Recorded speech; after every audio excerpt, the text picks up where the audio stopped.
Is there anyone that didn't receive their assignment back? I have a couple here. I just want to make sure at least I got everyone. Okay. What does it mean when you have an okay at the top of your assignment? It's non-detailed grading. Non-detailed grading. So please, don't rely on this one while you're taking the final exam for anything. Rely on the posted answer. Don't rely on yours. I did not look to see if you have any of your answers right or wrong. I looked to see that you attempted every problem, showed work for every problem, and did all the problems. That's all I was looking for. So, okay gave you 100 on that one. If you had a missing item, you'll see at the top where it says okay but missing item, and then you can still hand in the missing item today if you want to. You still get part of your grade back. What, Ali? I didn't see you walk in. Did you? Catch me on the way out? All right. I don't even know if you're. Final exam, Tuesday the 25th. That's what, 3 weeks from today, is that right? 3 weeks from today? Yeah. So after today, we only meet 4 more times then? No, is that right? Yeah, 4 more times. Thursday, twice next week, and then Tuesday, and we're done.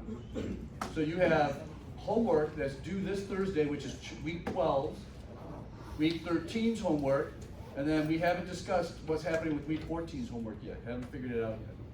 But I do know one thing, right here. I know you can't see it in the back, so I'm gonna read it to you. It says, last day to hand in late assignments, Tuesday, April 18th, so that'd be 2 weeks from today, before the scheduled start time of your section. So before 11 a.m., look at your grades, see if you got any zeros at all, and if you go to your old assignment, see if it said missing items and you never handed them in. You have all the way until the 18th. You can still get, part of the points back that got taken off from missing items. All right. Next, where is it at? Tomorrow starts the evaluations for your courses. And part of your participation grade is sending me a picture that looks like this. That's 10% of your participation grade right there. Once you complete it, if you notice in the bottom left-hand corner it says completed. This is an old one from 2021 actually. But when you do it, even if you forget to get a picture of this, you can sign back in and get to this page. It lists all your classes and which ones you completed. You send me a picture of this, I mark it down that you completed it, you now have an A for that 10% part of your participation grade. It's that easy. Just let me know you did complete this, that's all. So I want to let you know that's going on.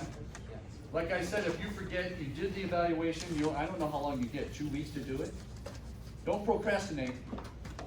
You're trying to break yourself of that habit, right? So get it done sooner than later.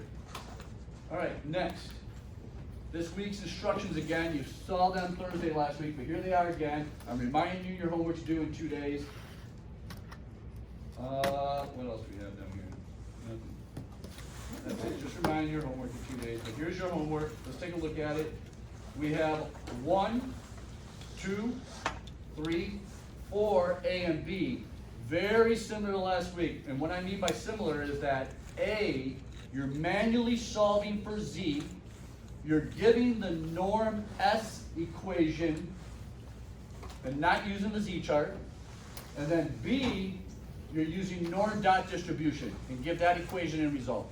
So you're given the manual one, just like last week for A, with the norm S, and B, the norm dot distribution for all the B's. You're going to see a couple examples today, actually. All right, so there's your homework, 3 problems. Look, I'm stalling. All right, so here we go. I put this together over the weekend, I think. Week 14, week 13, 12, 11, 10, 9, 8, 5. Does anybody want this? These would be problems out of the book I would consider practice problems that I look at and make sure they're related to preparing you for whatever's coming up in life. Does anybody want this? Yeah. Yeah? Can you put them on canvas? Sure. What would be the easiest way to put it on Canvas though? Would it be just in the next week's module, this week's module? Just an announcement. In announcements, can you attach a document in announcements, or can I just copy and paste this in announcements? You can copy paste it, or Copy you and can paste just it attach then? it. Is that what I'll do? You You guys attach it. copy and paste it off announcements, that way you have something to prepare? Okay. You post the actual pages? Huh? You post the actual pages? The actual pages, no book owner. No. Good try though. I'm not any book. Somebody help them out. We got a lot of friends here. I'll wait for someone to say. I'm sure somebody will help you out. I don't think it's legal for me to start posting every Facebook. I'll wait for someone. I'm sure there's some rule against that. Yeah. All right, what are we gonna do here? Are we ready? Are we ready for this? Are you sure you're ready for this? I wanna make sure you get this. This is it. This is it. This is the big picture today. This is everything has come up to this point. This is where I show you exactly how this really works in the real world in case you get hooked up with a big company. And if you don't work for some giant company that gets this sophisticated as using statistics to make decisions like this, then be the person who starts bringing it into that company. That's who I tried to be. I hooked up with some medium-sized companies during my career, and I was the only one bringing in management science, using decision sciences to make decisions instead of just debating and arguing among management. So this is your chance. If you find this interesting or you truly understand what I'm going to talk about today, then that means you could truly use it. Now here's the thing, you're going to forget it after today. After this class is over, you're going to forget it. But, you know, you have the internet now. And don't keep your book, because everything I taught you out of this book is on the internet. Sell that book, get the money. But here's really how it works. Now, let's pretend you are the manager of Starbucks. Marketing majors, those who think they might be marketing majors or are going to be marketing majors, raise your hand so I know there's at least some marketing people here. 1, 2, 3, that's it? Seriously? What are the rest of you have no major? Just undecided? How about undecided so I can see if there's any undecided? So you know what your major is, but I have not talked about it? What is it? Finance majors. Really, that many? Accounting, no wait, we did accounting. Supply chain management. Oh, a lot of supply chain, a lot of finance. And what about regular management? Does management still exist? That was my major, by the way, management. I don't think that still exists. Seriously? There's no management majors exist at this college here anymore? No, there is. Small business management. Oh, there is a major called small business? Is there an entrepreneurial degree program here also? Okay. And any entrepreneurial degree, Matt, you're the other one? Oh, okay. All right. Okay. All right. I have some. Here's the deal. Entrepreneurs, usually you're starting out such a small business, you'll never get to the point of using this. But this example can be used by supply chain managers and operations management and all the others, except for the entrepreneurs. So in this particular case, let's pretend you're working for a giant chain called Starbucks. You decide to run a test study on one location, all right? Your deal is, here's how this is done, and I've mentioned this already before, I wanna make sure you get this. For you to run this campaign, that you came to you in the middle of a meeting somehow, you had this creative thing flow through you, and you thought, this is the campaign that's gonna drive our sales. But here's the deal, for you to this creative campaign you've come up with is going to cost millions of dollars because Starbucks is worldwide. So to prove it, so you could be handed these millions of dollars to go for it, you decide to go with this one location, to say we're going to do this one we're going to test the theory of this campaign to see if it drives 3 things. That coffee drinkers will spend more money on average, that more women will drink this particular coffee. I think it's iced coffee, by the way. I gotta read it. I can't remember. Iced coffee. And that young females will be increased as the percentage of those drinking this particular product. Those are the 3 things you're claiming about this marketing campaign you dreamt about. So to prove it, you gotta prove it with statistics. Now I wanna make sure you understand something. We're going back to when we have a sample with a mean and a standard deviation, and then we're heading to proportions, which is what your homework's all about this week. But I'm going back for a minute to mean with the standard deviation. At the Starbucks, the campaign had to do with half price iced coffee, whatever it is, and we looked at historical information at this particular location, and customers on average spend $4.18 on iced coffee per day? Ordered capitalized as iced coffee. Starbucks offered half price frappuccinos. beverages between 3 and 5 for a limited time. You, the manager of the local Starbucks, determine the following past history. Customers spend $4.18 on iced coffee with a standard deviation of 84 cents. 43% of these iced coffee customers are women. 21% happen to be young females. There's the three things right there. You're making the claim all three of these are going to increase based on this campaign you're going to do. Sorry. Thing. Based on this campaign you're going to do. Say it, don't spray it. From 3 to 5. All right? So here's the deal. Now, the campaign's over with. And you do a random study of 50 people from the exact same location after the campaign's over to see if the effects of this campaign truly did have the three objectives you announced that you were going to complete truly took place or not. And sure enough, coffee went from, what was it, 4.618 to 4.26. Look at that, an increase in the average spending on iced coffee. Boom, there's one. Next, the customers, women, the percent of women that were drinking the iced coffee is 43%. After the campaign, 46%. Number 2, an increase in the women, successful, right? 3, teenage girls or young females were 21% of the sample before the campaign. After, 34%. 3, there it is. 3 goals, all proven, right? And you think you're going to get the money. But that's not how it works in the big business world. In the big business world, here is that $4.16. That was the average amount customers spent before the campaign took place. But after the campaign, I'm sorry, not 16, 18, my bad. After the campaign, it went up here to $4 and what was it, 26 cents. Up here somewhere to 4.26. Now I'm guessing that's where it is because I gotta look at the standard deviation. I should have went, is it 84 cents above it? No, so it's within one standard deviation. Matter of fact, I went too far. It's within one standard deviation. So the question is, what's the probability that your campaign made the average amount people spend for coffee go from $4.18 to $4.26, or is it possible that the random sample is just randomness caused that particular number to be higher than the 418 it was before the campaign? For you to get the multi-million-dollar budget to do this worldwide, you got to prove almost without a doubt that it was your campaign that made these numbers increase. To do that, it's always about what was the probability then of randomness causing the increase to 426 from 418. For you to prove it without a doubt, you got to be up there. Most companies say, depending on how much money is involved, 5% chance of randomness causing this, meaning that from there over underneath the bell curve is only at 5%. But that price has to be up here to the point to where there's only a 5% chance or less that randomness caused it. Because if this truly happens, then that means your campaign did it. And you have truly proven it.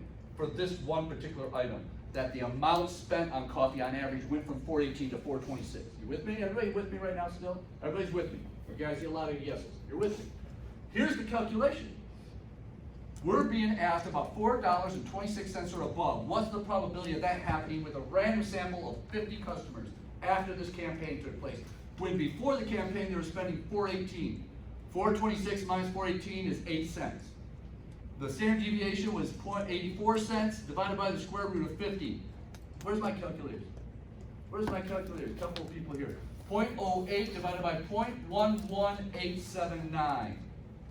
Wait, I wrote it down. I think I had it. Well, at least check if I'm right. I happen to have 0.67346. Got my little zero up here. There it is. All right, so now I'm going to put that in my normal S distribution because I'm not going to the Z chart anymore. 1 minus is in front because the question is, what's the probability that the sample of 50 would have given us a number by randomness of 426 or more? That your campaign's not causing it. That's just because we took a random sample. So here we go. 1 minus norm S distribution, 0.67346 equals 0. Anybody do it? Did anybody? I don't even have the answer on here for that. 0.25? 0.2503. 0.2503. Any confirmation?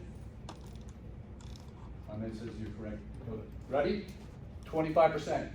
That means from here over is not 5%, 25%.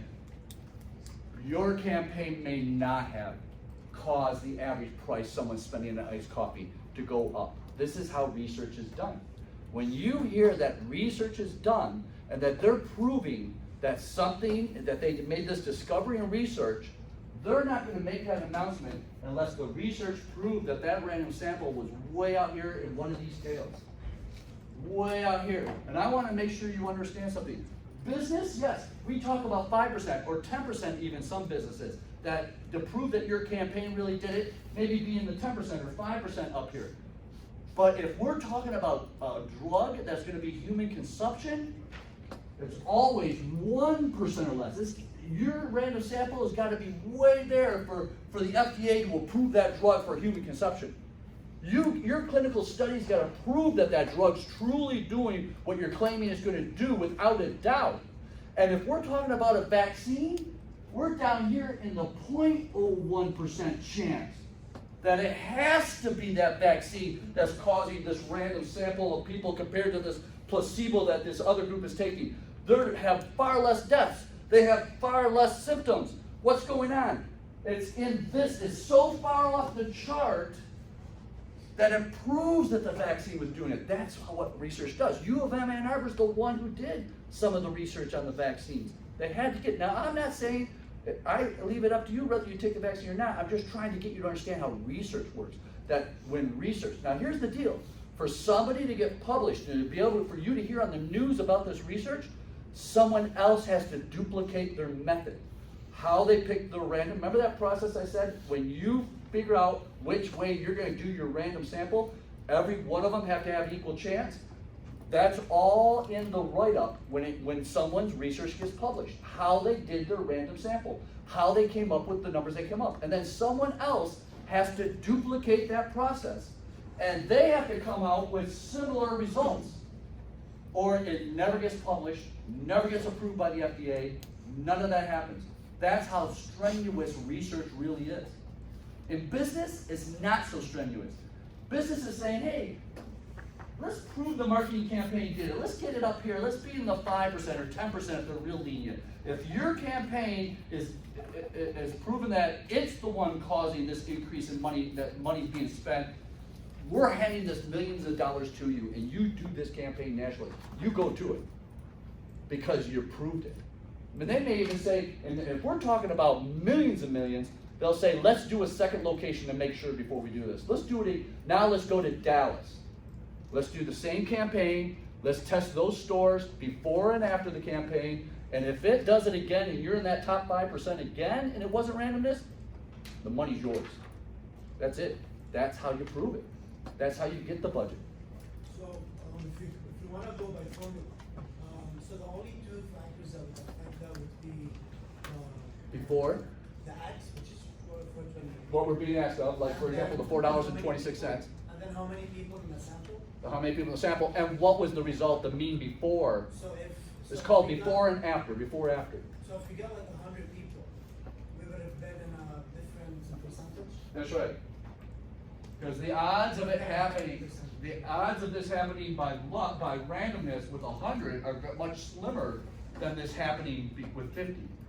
And the odds of this happening with 25 are much greater than they are with 50. But don't forget, with a mean, your sample size for you to be able to use the central limit theorem, with a mean, your sample size has got to be blanky blank or greater, blankety blank or greater. Stephen? Cut him off guard. Amen, hit me. Oh. Me? No, listen. 30. 30 or greater. Remember that? 30. That's it. That's an exam question right now. I'm going to watch this and remember that. I'm putting that on the exam. 30 or greater. And if it's a proportion, where's the proportion? And if it's a proportion, that sample size, remember the two tests before you can use the central limit theorem, which we're using right now? Don't forget on your exam, I'm not gonna trick you. You do not need to make sure the sample sizes are big enough to use the central limit theorem that we're using right now, using norm S distribution and norm dot distribution. I'm not gonna trick you, you know you can use them. But I wanna make sure in real life you understand when you can use it. And with the proportion, it's how the sample size, 50, times the expected proportion has to be greater than 5, equal or greater than 5.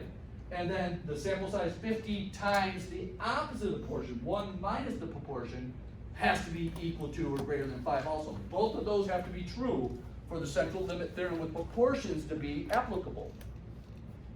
Or we would use binomial distribution instead. We wouldn't use the central limit theorem. You get it? The sample sizes will be large enough. I'm telling you that right now. You don't have to check and make sure. Now, what I want to do is we're not done because management said, hey, I tell you what, you didn't prove that the marketing campaign rate increased the average amount customers were spending on iced coffee. It could have been randomness, but we still have this increase in females that are drinking iced coffee because that went from, trying to remember here, hey, come on, boom. Nope, come on. That went from 43% to 46%. It did increase, but is that increase significant enough? Now, what I'm showing you right now is in research, this is how it all starts. It starts with a question, and then you gather the data to answer the question. The question is, you ready? Will my marketing campaign cause the average amount of money spent on iced coffee to increase after the campaign's over? Will it increase the percentage of women who are buying our iced coffee? Will that increase? And will it increase the young female population to buy our iced coffee? Those are the three objectives, right? Okay. That's because one didn't turn out, we couldn't prove one, we still have two more to still possibly get this budget to prove. And management just said, hey, okay, we didn't prove that they spend more money, but I tell you what, if you can prove that we have a higher percent of women, that your campaign caused that, and a higher percent in female, both of those, we're still gonna give you the money. So here we go, we do it. It went from 43% women to 46%. 46 minus 43 is 3%. You use the expected or historical proportion for the denominator. 43% times 1 minus 43% over the sample size of 50 square rooted. That turns out to be 0.070014. Someone calculate, I got it right here. So these two divided by each other ends up being Z equals 0.428, Just say 428. So someone take 1 minus norm S distribution, 0.428, and tell us what that equals. Now here it is, I'm gonna put 0.43 in the center here, and the standard deviation, we don't know the standard deviation. We don't know the standard error. We don't know where this will land, but let's figure it out. Tell me, what was 1 minus norm S distribution, 0.428? Go on. 0.3343. 0.3343, correct? Okay, so that ended up right about, let's see, that percent, here's 50, that's about right there, I say, right there. So we still got 30 right here. So 0.46 is right there. Okay, now you're the president of the company, and you just got approached from the marketing director, and you just got 2 results so far. 2 results. My question for you is, are you ready to write the check? Yes or no? No? No? No? Because did we just figure out, did the campaign cause an increase in the percent of female buying iced coffee after the campaign was over? Yeah. Did it? Without a doubt? I said you gotta be in this 5% to be able to make that claim without a doubt that it was the campaign that did it and not randomness. We're in 33%. We're way back here. We can't make that claim. It could have been just randomness that did it. We're not in that tail. We have one last shot. Before the campaign, 21% of teenage girls were buying iced coffee. After the campaign, 34% of teenage girls, young females buying iced coffee. Here's the math on it right here. 34% minus 21% leaves us with 13%. The expected or before percentage was 21, so 0.21 times 1 minus 0.21 divided by the sample size 50. Square root the whole thing. We get 0.13 divided by 0.057602 equals a z of, here we go, 2.25687. So this is going to be 1 minus norm S distribution, 2.25687. 2.25687 equals 0.01. Oh, 2 instead of a 1? No. Oh, 2 is the next number? Yeah. What's the next number after that? 0, 0, 8. Okay. 0.012. So hang on, let me show you this one now. Let me get this on here. Let's see, what was it before? 0.21. Hang on, let me get this all erased. What was it afterwards? Now we gotta be 0.34. Matter of fact, I'm not far enough to the right, am I? It landed in the 1% range. 1% range. What did we just learn? What did we just learn? It wasn't. Lexi, hang on, Lexi got it. Go, oh, Charlie, go ahead. The campaign increased the amount of teenage girls. She's saying the campaign increased the percent of teenage girls buying iced coffee. You guys agree? Yeah. It proved it. It proved it. That campaign was effective. And we now have statistical proof it was effective. That something caused this large increase from 21% to 34% other than randomness. That something else caused it. Had to have, to be way up there in the 1% range of randomness caused it. That means there's almost 99% chance that something else caused it, not randomness. And then what's the big thing that could have caused it? The campaign. So the campaign was successful in one area. And young females like the opportunity of half-priced iced coffee. Maybe they're broke and they have to save money. I don't know. You get it? This is how research works. You're going to have a whole bunch of these in 302. Means and proportions with sample sizes. And here's how it all starts. It starts with what's called a null hypothesis. This is what you're saying is not going to be true. This is what you're arguing is not really the case. You ready? So the null says the marketing campaign did not increase the three things. That's the null hypothesis. The alternative is what you're trying to prove. As the marketing manager, you walked in there and you said, hey, I have this unbelievably great idea for a marketing campaign. It's going to increase the amount people spend. It's going to increase the percent of females. It's going to increase the percent of young females. That's the alternative, that the campaign did increase, blah, blah, blah, blah, blah, blah, blah, blah, blah. Now, in research, the words that are always used are either you reject the null hypothesis or you cannot reject the null hypothesis. When it came to the average price of increase, the amount of money spent by customers, it was only at 25%. We could not reject the null hypothesis. We did not prove the alternative that it was the campaign that caused that increase. We could not reject it. Let's go to list number 2. In the case that the percent of women who were buying iced coffee going from 43 to 46, we could not reject the null hypothesis that the marketing campaign did not make that increase. We didn't prove the opposite of that. We cannot say that it did increase without a doubt. The statistics does not support that. It's got to be in that tail. But then we get to the third one, and the odds of this happening by randomness are so slim, that for sure something else made this go up. And that was the marketing campaign. Because that was the only difference between before and after. Now, this is a very common practice, this before and after statistics in management also, people. And a lot of you, whether you like it or not, are gonna become managers. You ready? Here's a perfect example, is that a manager wanted to send his sales team to a conference or a training program, but it was very expensive. And it said, okay, here's the deal. You know, how about if we just, asking the president of the company, you're the manager asking the president who has to write the check, or whoever's in charge.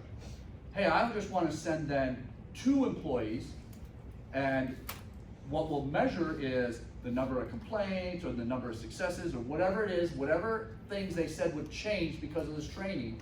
We're gonna measure and look at those statistics before the training, and when they get back from the training, we'll let some time go by, and we'll compare those measurements after. That's called before and after statistical comparison.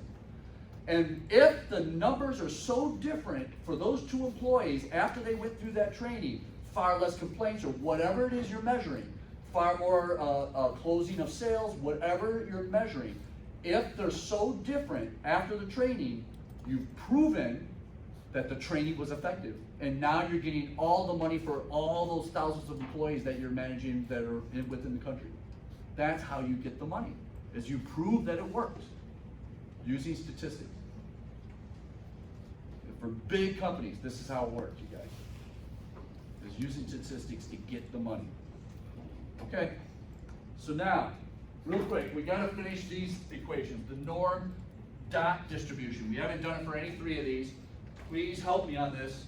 All right, the numbers are here. We're being asked about the price people spend on coffee is $4.26. It used to be $4.18. Our standard deviation is 84. Our sample size is 50. 1 minus, or equals 1 minus norm dot distribution. What's my first number, please?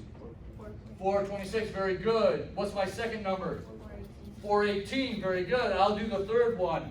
I'm gonna do 0.84 divided by SQRT, parenthesis, 50, parenthesis, comma, what's the last number?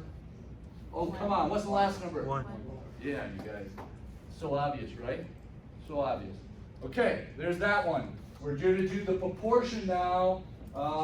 We're going to talk about this one. This was the percentage of women increasing from 43% drinking iced coffee to 46%. 1 minus, because we were asking what's the probability of 46% or greater in that random sample. So equals 1 minus. A lot of you are still forgetting that equal sign. Please don't forget it on your final. That's such an easy point. Equals 1 minus norm dot distribution. The first number, please. 0.4, what? 46, very good. Comma, the second number. 0.43, very good. I'll do the third one. Here we go. SQRT, parenthesis, 0.43. What's next? 0.43. Asterisk, that's right. Is that what you said, Lexi, or did I just accidentally? Darn. How did I get that asterisk out of whatever it is you said that I thought I heard asterisk? Here it is, asterisk, or whatever I'll call it, multiply, parenthesis, 1 minus 0.43, parenthesis, what is it, divided by? Divided by 50, parenthesis, comma, what's the last number? 1. There's that one. These are your B's, you guys. For today, for this week's homework, this manual calculation that we got to the Z, and then this norm S distribution is your A's. That's what you're doing in A. And this formula we just wrote, this norm dot distribution formula, is your B. All your B's. All your A's and all your B's are just like we just did. And we got one more that's just like your A's and B's. One more. Your A is just like this, the 0.34 minus the 0.21 over da-da-da. You got your Z, 1 minus norm S distribution if it's asking for something or more. There it is in the result. Now B, here we go. 1 minus norm distribution. What's my first number? 0. What? 34, very good. Comma, 0. What? 21, very good. Comma, I'll do the third one. SQRT, parenthesis, 0.21, asterisk, whatever you call it. There we go. Parenthesis, 1 minus 0.21, parenthesis, divided by 50, parenthesis, comma, then what? 1, very good. That's all your B's. This homework is too easy. What a easy way to end this semester. I mean, last week's homework was too easy. This week's homework is too easy. Next week's homework is way too easy also. And for week 14, I can't remember if we even have a homework assignment. Do we have a homework assignment in week 14? Are you sure? Lexi? Yeah. She's running for president. No homework. All right. We got more stuff. I think so. Let me look. Okay, here we go. Particular college, at a particular college, 71% of all students are receiving some kind of financial aid. The school newspaper selects a random sample of 100 students, and 69% of the respondents say they're receiving some sort of financial aid. What's the probability that 69% or less in that sample, randomness could have caused them to say that? So here we go. Help me out. Where am I going? I'm just going to erase this one. We'll fill in the blanks here. Let me get this. Let me get this. There we go. Let me get this out of here. Get that. And all of this from here to here. What's on the left side of this proportion being asked about? What is the question? Go ahead. 0 point what? 69. It's being asked the probability of 69% or less. What's the expected proportion on the right side of this equation? 0.7. 0 point, is it 72? 71. 71%. So 69% minus 71% is negative 0.02, right? Negative 2%. What goes in the denominator, the 69% or the 71? 71. 0.71 times 1 minus 0.71 divided by sample size. 100. 100. Square root the whole thing in that denominator. There's the setup. There you go. Whatever you calculate Z will go right down here in your norm S distribution equation. Get rid of the 1 minus. Hang on, let me get rid of the 1 minus because this question is saying 69% or less, correct? So I got rid of the 1 minus on both of them, but help me with the norm dot distribution equation. All right, Aish, you ready? He looks up over the computer and with a look so slow that as if, don't even call on me. Are you crazy? Are we ready or not? No? Yes? No? Steven, you are? You want to? Let's go. Tell me the first number right here. With them 69. No, sorry, Steven. Steven wants to go. My bad. I'm looking right over you. Sorry about that. Go ahead, Steven, go ahead. He's right though. Steven's right. Steve, by the way, he's Steven number 1. I know, that's why I said Steven. Oh, okay. No, you keep going. You keep going, Steven number 2. Would be 0.69, comma. 0.71. That's right, 0.71. You want to do the third one even? Go for it. He's gotta go big. Go for it. Or would it be the square root? SQRT, parentheses, 0.71, 71 then what? of another parenthesis. No. You forgot the time. Say it. That's right, multiply, asterisk, or whatever you want to call it, then parentheses, 1 minus 0.71, parentheses divided by 100. 100, what? Parentheses, comma, 1. 1, you got it. There's the B. There's the B. All right? How are we feeling this homework? Who's done with the homework? 1, 2, 3, 4, 3.5. I call that a half, Grant. Is that a half? Halfway through. Okay, 3, 4, 4 now and a half. That's it? My grandmother would be done. Oh, make it 5 Jeez. Didn't know she was a stats major. Say it again, Dakota. I said make it 5, and I'm also happy. Oh, yeah, so that makes it 5. Grant's a half. So does a half. That makes it 5. Do we have it in class today? What, I'm sorry? Do we have it in class? Oh, we have an in-class. Thank you. Thank you for reminding me. You want to do it now, or you want one more? Sure. What? One more vote. One more? I got one more ready, but I've been hesitating showing you this one. It almost gives away too much. All right, You let's. sure? Yeah, We're sure. just gonna set it You up. can do it. Let's just do it verbally. You want, or you want to see it? All right, let's see it. Hang on. Let me get these numbers out. Let me get these numbers out. Hang on. Where am I at? Right here. Dakota, you gonna do this one for me? You ready? Let's start with the manual block. 28% of all Woodrow students believe Wednesday will be a windy day. You take a sample of 50 students and you find 15 of them believe Wednesday will be a windy day. Then, Cole, Stephen, too. This question's for you. They asked me about this exact situation earlier. That's why I'm bringing this up. You take a sample survey of 50 students to find out 15 of them believe Wednesday will be a windy day. What's the probability that the sample of 50 found 15 of them Wednesday will be a windy day? How am I going to get this number on the left-hand side? 15 divided by 50? What by what? 15 divided by 50? Did you hear that, you guys? Times 100? 15 divided by 50 to get that proportion, 0 point whatever, is your first step to figure out what this left-hand number is. Homework number 3, what? What? What? Yeah, that's the one, Grant, you too, that's the one slowing you down too, right? Now you know. Should I even keep going, or does this pretty much answer all questions? Answer. Keep going? Okay, well, help me out. 15 divided by Zero. 3, point 3? Point 3. Now, left-hand number, Dakota. 0.3. Who's that? Keep going then. 0.3. Point 3. 0.28. 0.28. Down here, 0.28. 0.28. Parentheses, 1 minus 0.28. 0.28. Divided by 50. 50. Is that sample size? 50, you're right. There you go, square root the whole thing. Dakota, you want to do this down here for me though? Hang on, what's the first number?